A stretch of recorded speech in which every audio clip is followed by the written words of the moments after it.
angka besar kinerja selama 5 tahun ya. Nanti ada tahap yaitu pendidikan, itu non formal, persekolahan, dan juga tentang mengenai syariah Islamnya. Nanti Bapak langsung menyimpulkan aja, nanti kan kita bisa cut to cut gambarnya. Itu mengenai pembangunan, perekonomian masyarakatnya. Itu juga kenapa ada target lagi untuk mencalonkan diri. Mungkin ada program-program yang selama ini belum tercover habis, belum diselesaikan. Mungkin itu yang akan yang Bapak jelaskan ya. Saya mengikuti sebagai pemimpin lagi karena ada beberapa program yang belum diselesaikan. Kalau seandainya nanti ini dilanjutkan orang lain, tidak akan sempurna. Dan juga terakhir mungkin yaitu kendala-kendala selama ini ya. Kenapa pembangunan lamban berjalan atau ada yang belum diselesaikan, mungkin ada bidang pendanaan atau investor dari luar kurang gitu ya. Oke, Pak. Bapak fokus kamera ini ya. Oke, bisa Pak jelaskan tentang kinerja Pak selama 5 tahun ini? Kinerja kita dalam rangka membangun Aceh Barat selama 4 tahun 8 bulan ini, kita tetap merujuk pada visi dan misi kita. Visi dan misi kita yang pertama sekali adalah melaksanakan Peradaban Aceh sesuai dengan OSCP. Kemudian setelah saya terpilih di Aceh Barat, saya langsung membentuk tim untuk upacara masyarakat, membentuk tim jaringan aspirasi rakyat. Jadi pembangunan yang dilakukan selama 4 tahun 8 bulan yang lalu itu semuanya bersumber dari aspirasi rakyat, dari tim, dari hasil rapat koordinasi kita dengan masyarakat di seluruh Aceh Barat. Ini melahirkan hasil rapat tersebut melahirkan beberapa pembangunan Aceh Barat. Pertama sekali yaitu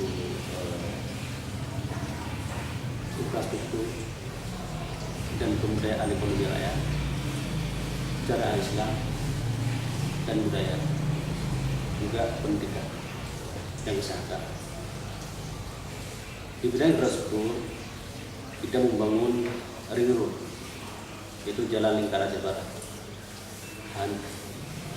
Baru selesai, baru 65%.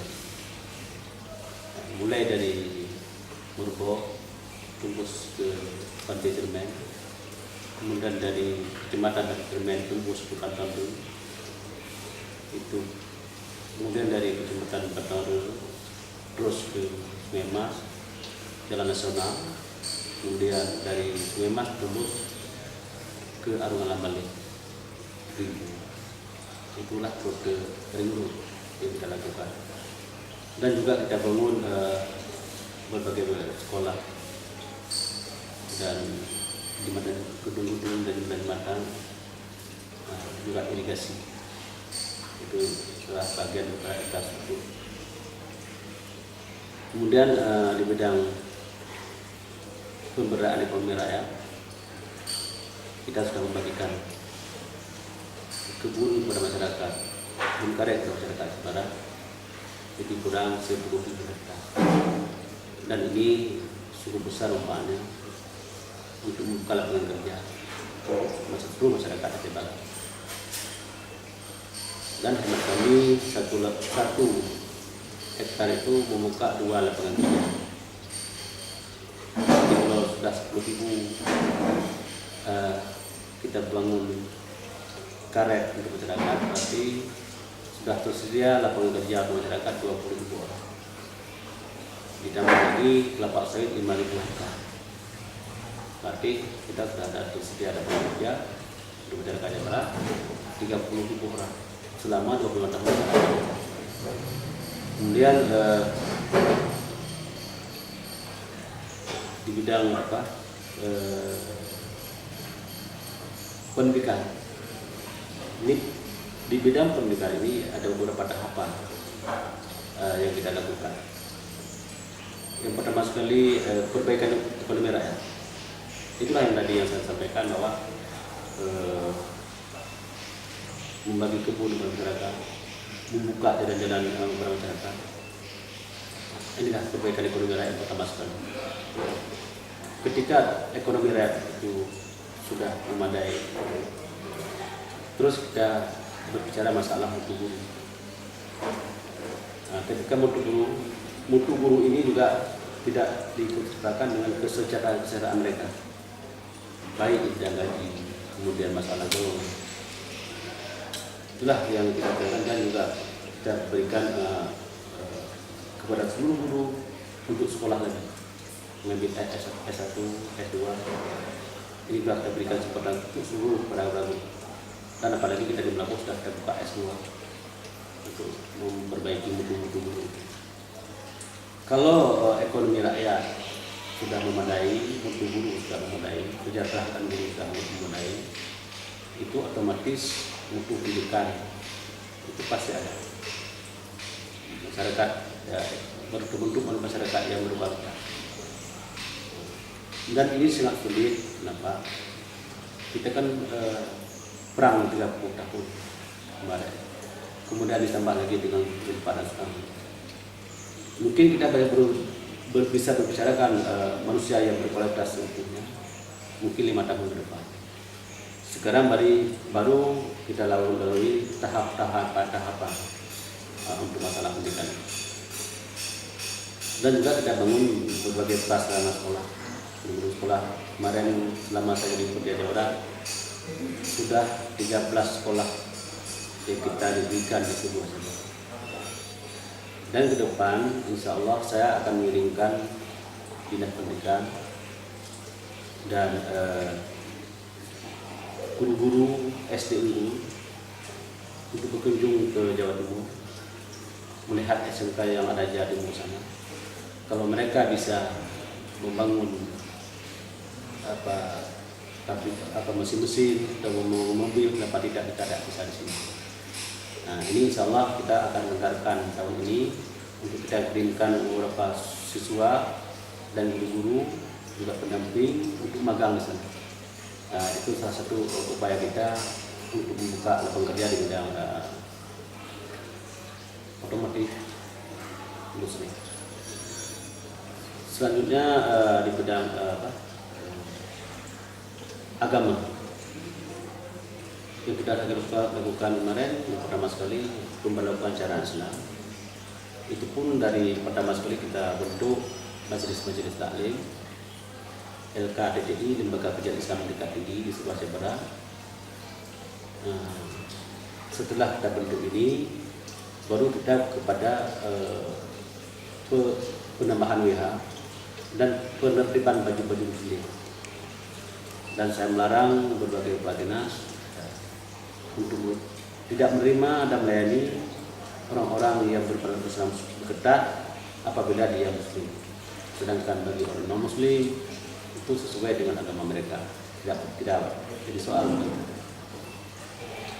Jadi kemudian kita anggarkan dana untuk LKDTI, Majelis Taklim, kemudian juga untuk memangkat semangat rakyat Aceh Barat bahwa Islam itu bukan sendiri.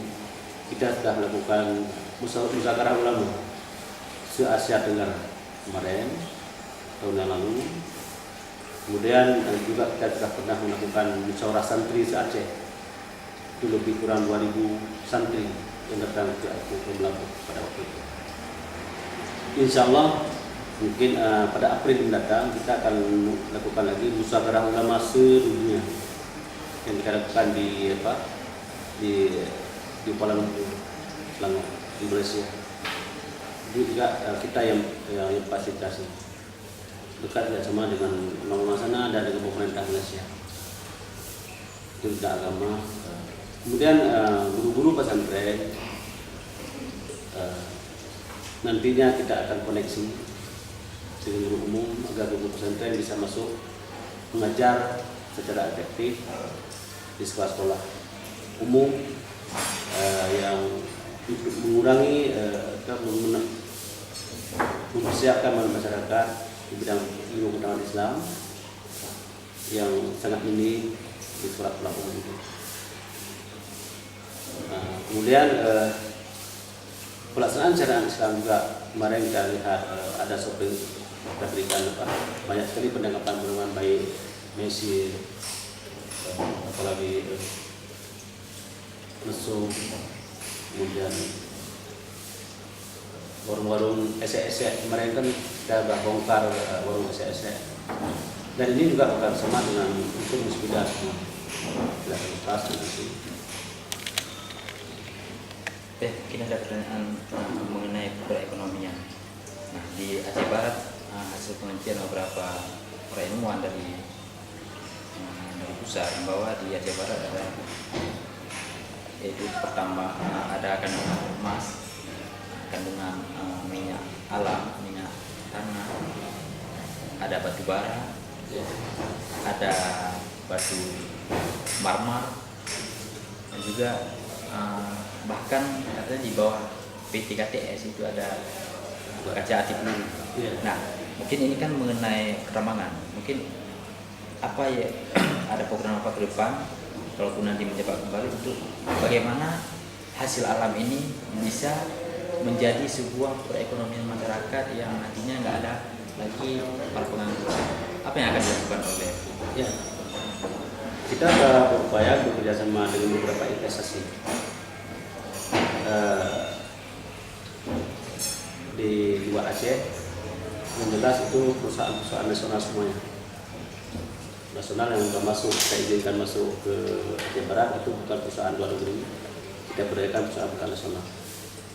Nah, semacam PT Saudara, PT Agrabudi, dan ada beberapa PT yang bergerak di bidang batu bara. Dan semuanya itu mereka harus memakai tenaga lokal. Nah, di sini kita sudah ada SMK. Insya Allah mungkin mereka akan ada sebuah universitas juga di bidang pertambangan nanti ke depan untuk meningkatkan sumber SDM agar jangan semuanya dibawa dari luar negeri, dari luar daerah, tapi orang daerah kita berdayakan ke depan. Dan sudah beberapa kemarin sudah diberikan beberapa SMK, mungkin nanti Politeknik juga hadir di sini dari Aceh.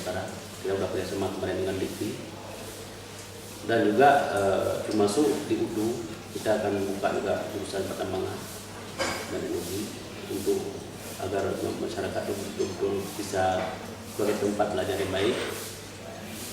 Kemudian masalah emas, kandungan emas dan minyak itu sudah banyak perusahaan-perusahaan yang kita undang ke Aceh Barat untuk berinvestasi di sini dan bersama dengan kita. Dan investasi ini kan mereka kan harus berpikir dulu, karena sentralistik itu cukup luar biasa birokrasinya, mulai dari Aceh Barat sampai ke pusat. Dan inilah mungkin di sanalah yang tergantung administrasinya. Tapi yang menyangkut dengan contoh batu bara, perkebunan, itu kita permudahkan berbagai perizinan mereka. Kita tidak pernah memungut biaya sebesar pun dengan mereka, sehingga memberikan sebuah kenyamanan kepada seluruh investasi agar nyaman di sini. Dengan adanya batu bara, dengan adanya minyak, emas, itu semuanya sudah menjadi perusahaan lokal. Contoh yang beroperasi di Sungai Mas, itu perusahaan lokal, orang-orang kita juga dipegang oleh koperasi, dan itu semuanya yang bekerja orang-orang kita. Nah, mungkin hasilnya yang belum memuaskan, mungkin karena teknologinya yang belum begitu canggih. Jadi terus insya Allah pada batu bara bulan April sudah mulai operasi dan sudah mulai kita gunakan, kita pinjamkan pelabuhan kita di pelabuhan untuk ekspor bersama tersebut ke mancanegara. Oke, mengenai pertambangan begitu banyak yang berada di Aceh Barat. Sekarang kan Aceh melakukan global warming, yaitu Aceh Green. Nah, udah pasti ketika perusahaan-perusahaan besar ini nantinya akan bermain di Aceh Barat, mungkin apa solusi dari pemerintah sendiri untuk menangani permasalahan perkebunan, pertambangan, apa yang akan dilakukan? Itu sudah semuanya perusahaan sudah ada MU dan memberikan royalti kepada masyarakat Aceh Barat dan pemerintah itu 2% dari nilai bruto. Dan itulah dan juga di samping itu mereka harus mengembalikan daerah-daerah tambang itu semacam penghijauan kembali. Dan nanti diserahkan selama 25 tahun ke depan, tidak ada lubang di tempat penggalian itu. Itu yang sudah MOU dengan kita pemerintah. Oke, mungkin selama menjabat 5 tahun pemerintahan Bapak, ada nggak kendala-kendala yang bisa membuat ini tersendat? Apa yang membuat kendala yang sangat fatal? Selama ini mungkin saya tidak pernah merasa ada sebuah kendala. Artinya apa? Tidak ada sedikit pun pembangunan Aceh Barat yang merasa terhambat dan tersendat. Semuanya kalau terhambat pasti BPK, KPK itu mereka pasti turun ke daerah kita untuk melakukan langsung. Kemudian juga masyarakat pun kita kan memberikan penguasaan yang sangat luas pada masyarakat dengan adanya SMT. Kemudian kita semua membuka peluang untuk melapor kepada masyarakat. Itu mungkin baik, tidak ada korupsi yang sekecil apapun yang tidak tahu kita sebagai bupati. Masalah raskin kan sangat kecil, tapi masyarakat langsung SMF dalam bupati. Itu insya Allah ada 125 kecil yang kita turunkan. Bukan kita turunkan, mereka turun sendiri karena memang dikarenakan kesalahan mereka sendiri yang sudah menipu rakyat. Dan banyak juga pegawai-pegawai sekarang kan yang diproses di pengadilan itu gara-gara melanggar hukum. Ini tidak ada kendala yang kita rasakan karena selama ini sejauh saya tidak pernah ada kepentingan pribadi. Kalau kepentingan pribadi tidak ada sama kita, jelas kendala tidak ada sama sekali.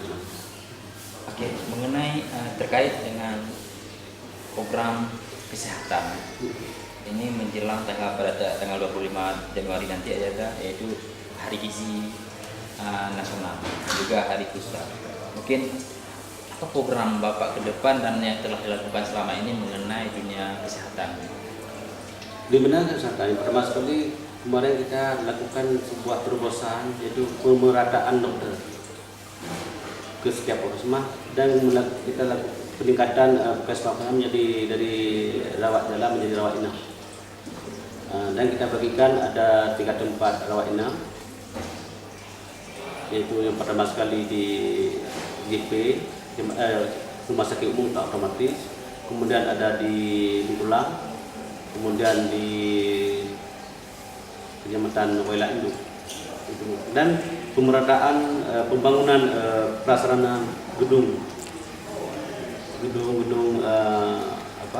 baik pustu maupun puskesmas. Insya Allah selama saya sudah merata di seluruh daerah. Sebenarnya setiap kemukiman itu sudah ada pustu dan puskesmas pembantu. Lebih lagi kita juga sudah bangun puskesdes. Dan ini kita sudah perhatikan di bidang kesehatan. Kemudian yang bertugas di daerah di dinas kesehatan itu semuanya ahli kesehatan, bukan kayak dulu. Dan banyak bidang-bidang yang saya angkat sebagai tenaga struktural di dinas kesehatan. Contoh misalnya di lembaga pendidikan. Kenapa lembaga pendidikan dulu sangat sulit dan banyak sangkar persoalan-persoalan di sana yang terjadi antara guru dengan dinas pendidikan, antara bidan, antara perawat dengan dinas kesehatan. Kenapa lebih banyak kayak sebelum bidan? Karena yang mengatur dinas kesehatan itu bukan ahli kesehatan yang tahu persis tentang kebutuhan kesehatan dan perasaan orang kesehatan.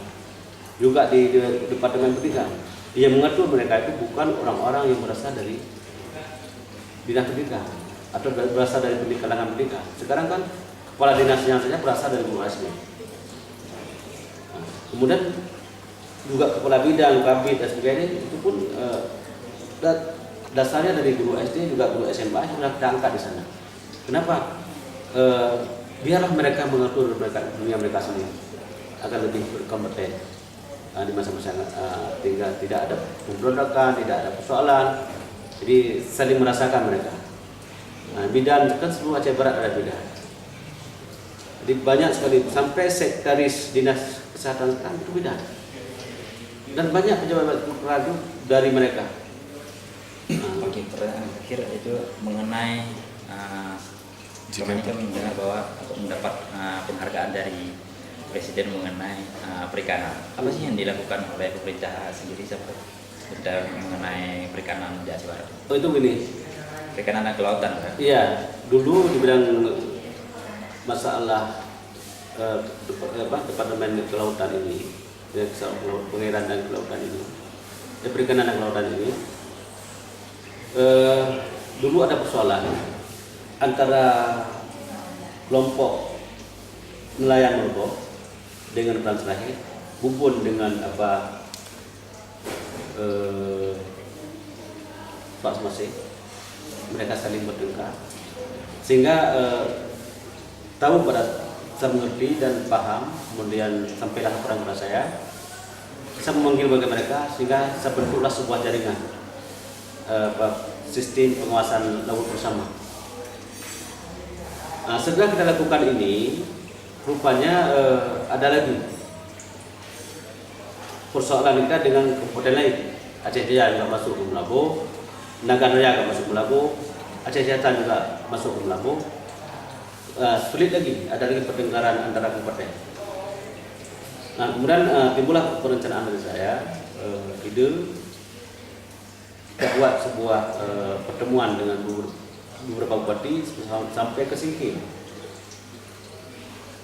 Barat Selatan ini sehingga kita duduk bersama, kita melahirkanlah sebuah deklarasi Melabu tentang sistem penguasaan laut bersama, sehingga ini sangat besar manfaatnya. Banyak sekali gara-gara kita lakukan koordinasi bersama dengan antar kabupaten, sehingga dari Medan yang bisa masuk ke Melabu, dari Sibolga bisa masuk ke Melabu, kemudian juga Taipei dari Filipina, dari mana saja pun sudah sulit untuk begitu mereka masuk langsung kita ada laporan, langsung kita tangkap. Kemudian tentang pembagian pukat troll, penguasaan pukat troll kita rubah menjadi pukat ramah lingkungan, itu kita ganti rugi pada masyarakat. Tidak boleh asal main tangkap, tapi sudah kita ganti rugi. Mereka dengan sadar membakar pukat troll mereka yang tidak ramah lingkungan, sehingga itulah sebuah sistem penguasaan laut bersama.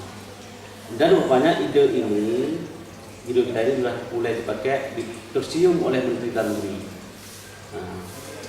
Juga dikembangkan di Riau dan di provinsi-provinsi lain. Jadi ide ini sudah bermanfaat untuk negara, sehingga mereka memberikan sebuah penghargaan kepada saya. Cukup banyak penilaian yang dilakukan sampai kepada korupsi kita. Mulai rekomendasi dari surat keterangan dari Kapolres, Kajari, kemudian Kehakiman, kemudian sampai ke Kajati, Kapolda, kemudian sampai ke Kapolri, sampai ke Jaksa Agung, juga sampai BIN, kemudian sampai dari KPK. Jadi itu data-data ini diambil semuanya. Sehingga pemberian ini tidak monopoli, hanya untuk 4 orang sebelum bicara Pak. Yang terbaik ya Pak. Jadi ide ini bukan kita buat-buat, tapi itulah memang ide yang kita cetuskan ini bisa bermanfaat untuk negara, betul-betul lahir karena keputusan hati kita, dan berkat juga dikemas oleh kepala dinas misalnya, dengan lahirnya deklarasi Melabu. Mengenai wisata, Aceh Barat kemudian dikenal sebagai kawasan wisata. Bagaimana kita melihat, kita kaitkan dengan dunia syariat Islam dengan wisata. Selama ini kan orang melihat identikali wisata, dunia wisata dan rekreasi itu lebih menjurus kepada pelanggaran syariat. Ya.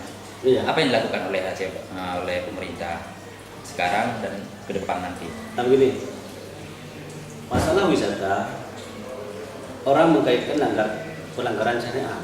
Sebenarnya wisata itu di Makkah itu banyak tempat wisata, tempat rekreasi. Contoh, memang Allah sedang membentukkan tempat rekreasi yang sangat luar biasa di Mekah. Contoh Buhairah, Mekah. Di samping rekreasi dan ibadah di sana, ibadah dan rekreasi. Seluruh dunia orang terpanggil datang ke sana. Itu gara-gara syariat Islam. Kenapa di sini masih ada pelanggaran dan sebagainya? Karena mungkin masih tahap per tahap. Nanti ke depan kalau Aceh Barat seluruh misalnya provinsi sudah berlaku syariat Islam secara kafah, ini siapapun yang masuk ke Aceh itu harus mentaati tata aturan Aceh. Contoh misalnya Bali kan non Muslim misalnya. Tapi siapapun yang masuk ke sana itu harus kita patuhi tata kerama mereka. Kalau tidak, apa masuk ke tempat mereka? Padahal Islam ini tidak kaku. Siapapun masuk ke daerah kita silakan saja sesuai dengan agamanya masing-masing mereka. Kita tidak bisa memaksakan tidak ada lakum dihukum oleh. Tapi bagi orang Islam sendiri itu ajaran Rasulullah. Nah, kalau kita sudah masuk ke daerah Islam, ya patuh saja kata aturan Islam. Contoh misalnya banyak orang yang melanggar Islam itu, syariat Islam melanggar hak asasi manusia. Ini kemarin saya ngomong-ngomong ya dengan duta konsulat Amerika. Mereka tanya sama saya bilang begini, pilahkan antara peraturan dengan pelanggaran. Pilahkan antara pelanggaran peraturan dengan hak asasi. Nah, contohnya saya bilang, Indonesia salah satu negara yang sangat menghargai hak asasi manusia. Contoh pasal 29 Undang-Undang Dasar 1945. Siapapun warga negara berhak masuk meluk agama manusia sesuai keyakinan. Nah, contoh konkret lagi kita, umat Islam satu-satunya agama yang sangat menghormati hak asasi manusia. Itulah lakum dinukum waliyadin. Agamamu untukmu, agamaku untukku. Kemudian kencing pun dilarang oleh Rasulullah untuk kencing di atau buang air besar di tempat-tempat yang berlubang. Kenapa? Takut mati semut. Itu kan cukup santun Islam. Nah, terus kemudian contoh konkretnya supaya mereka tahu, bahwa masyarakat tahu. Misalnya Bupati Aceh Barat melakukan 3 perlombaan permainan, bola kaki, bola voli, bola kasti. Kita lemparkan mereka. Memilih itu adalah hak asasi manusia. Tetapi ketika mereka memilih salah satu cabang olahraga bola kaki misalnya, waktu mereka main bola kaki itu wajib pakai sepatu. Kalau mereka tidak pakai sepatu, berarti pelanggaran permainan bola kaki. Bola kaki bukan melanggar hak asasi. Nah, gitu. Nah, ini yang harus dipahami oleh masyarakat. Kita sangat menghargai itu, dan siapapun silakan masuk. Kita kemarin berapa miliar itu kita anggarkan dana untuk gedung tentang pembenahan tempat rekreasi. Tapi siapapun yang datang ke sana, oh mereka orang Islam, sesuai dengan pedoman Islam. Oh mereka orang Kristen, sesuai dengan pedoman Kristen. Oh Buddha, silakan aja. Nah, yang penting tata krama ini ditaati oleh berbagai masyarakat. Sopan santun gitu. Oke, mungkin terakhir visi misi Bapak selama ini dan ke depan nanti. Nah, jika terpilih lagi, Pak. Iya. Misi-misi. Saya kalau misi-misi ke depan sebagai mencalonkan diri sebagai Bupati Aceh Barat, yang pertama itulah untuk melanjutkan program-program yang lalu, karena belum selesai. Karena seingat saya, kalau pergantian pemimpin itu ada, kebijakan langsung berubah. Contoh misalnya, visi misi Bupati yang lalu, saya sedikit pun tidak pakai lagi. Kenapa? Saya ada visi saya sendiri. Nah, juga ke depan, kalau pergantian Bupati itu bukan lagi saya,